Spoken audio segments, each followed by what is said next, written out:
me llamo Tipsy. Bueno, vamos a hacer una fogata cuando lleguen los y rutina de noche. Vamos a cenar, para cenar y después vamos a ir por la fogata. Y les vamos a enseñar dónde vamos a hacer la fogata. Se me hace que ya ponemos la madera. Vengan, les traigo a mi amigo Fantasmín.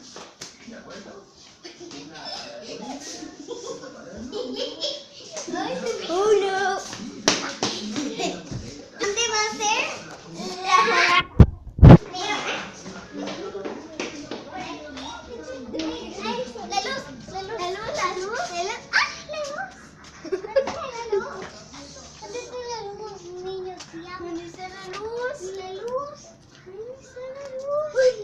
Estamos buscando la luz que alguien la metió a la calle.